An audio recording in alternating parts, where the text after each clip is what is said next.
If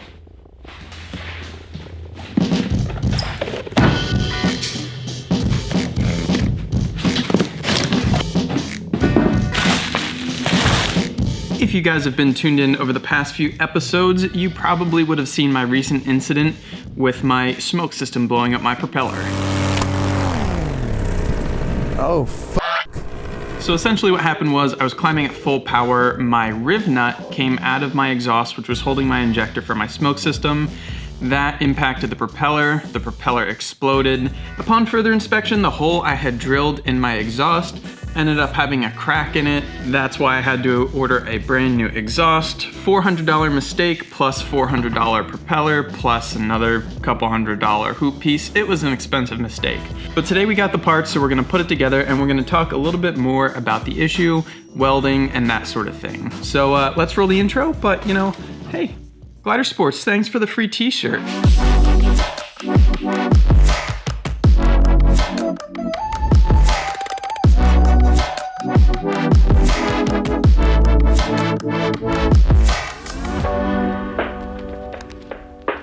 So when I posted the video, I think it was titled "The Damage Was Worse Than I Expected," where I discovered the hairline crack in my original exhaust, there was an overwhelming response of people like, "Don't be an idiot, just weld the exhaust." And here's my opinion on all that. Now I know there's tons of people out there that know way more about welding than I do, which isn't hard because I pretty much know absolutely nothing about welding, but based on my observations in the paramotor world, anytime pretty much I've seen someone weld one of the exhausts on a Moster, they've continued to crack. And the theory behind it, I believe, is that the metal is heat treated to a certain standard. You come in with your torchy doodad, you freaking get it really hot. It changes the properties of the metal when you weld up that crack, and then over time, stress builds up and then it cracks again. In addition to that, these exhausts are not like cars or motorcycles or go-karts or anything that I think a lot of welders have more experience with. These exhausts, I don't know the exact spec, but there's something about like 1 millimeter thick steel. Now, in prior generations of this engine, people had like frequent issues with the exhaust cracking. It has become almost like a meme in the community of people poking fun at the exhaust. I haven't really experienced the classic Vittorazzi crack, aside from cracks due to my own modifications.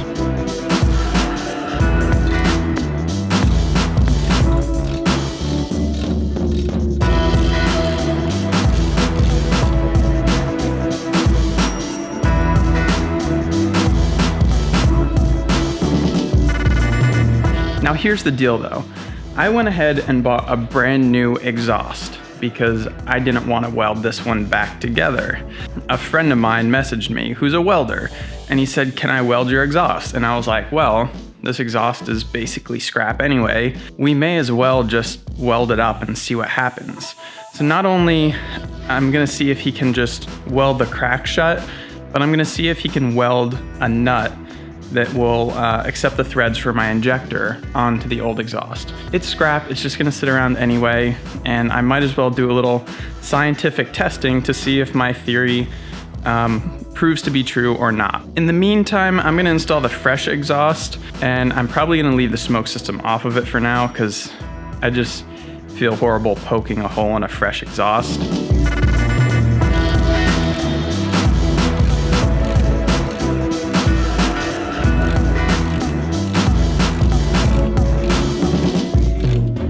Speaking of poking a hole in a fresh exhaust, I want to give you guys my explanation of why I think my exhaust riv nut failed in the first place. So here's the story. I was installing my smoke system on my exhaust. I was in a hurry. I was trying to get to an event that I wanted to have smoke for. So essentially I took a drill bit, drilled a tiny little pilot hole, and then I came in with the big boy and just freaking drilled a huge hole in the exhaust. Now that's not really the way you're supposed to do it. You're supposed to step up drill sizes, and I just didn't do that. I just poked the big one in and it made a gnarly looking hole. It had a bunch of burrs around the edge, so I kind of tried to file them, but I was in such a hurry, I was like, screw it, I'm just gonna riv nut it, stuck the riv nut in, and that lasted about 3 to 4 hours. In that time, it got loose enough that it was unacceptable to me. I had to get it out and do a fresh rib nut. So I drilled out the old rib nut, in the process reamed out the hole a little bit bigger. Now I put in a second rib nut and that one wasn't fitting properly. It didn't grab well. That is why I believe it pulled out spontaneous on that flight. Some people were like, come on Tucker, you just have to pre-flight your gear. And I was like, well, I did pre-flight the gear and the injector was solid in the exhaust as always. And in that flight, it just popped out and blew on my up. Now, aside from that, it didn't just fall out, but it also cracked.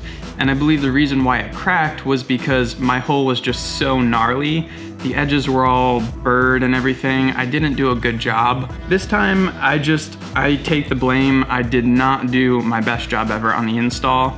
I own that, and I believe that that's why it failed. So although I have confidence in doing it again if I take my time and do it right, for now, I'm just gonna keep this exhaust as is, stock, simple, and we'll try to weld the old one and see what happens. Worst thing that'll happen is it'll break again, but this time I'm gonna safety wire everything so that there's no chance of the injector going in the prop.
So it's kind of late, it's strobe territory, the sun is down now. The air was pretty trash earlier, but as you can see, Judson's taking up the Scout, the normal Scout Carbon. In one of the previous episodes, he flew the Scout NXT with the factory, and we did some climb rate tests, but the normal Scout's more driven for acro, and I personally like the geometry a bit better, so he's taking her up for a spin, and I'll capture his reaction on the ground. He doesn't have a GoPro on him. He said he's gonna go up, do some wing overs, come down. His hang point looks kind of wonky.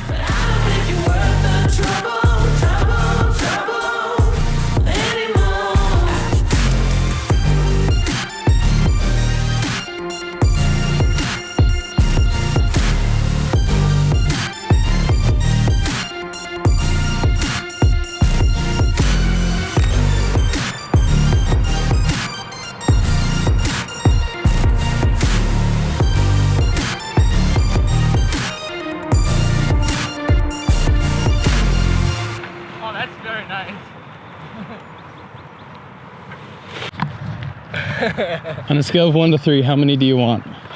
4. Is it neat?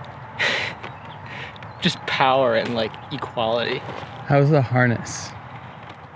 The riser's still close, but it's like fine. The harness is like intuitive.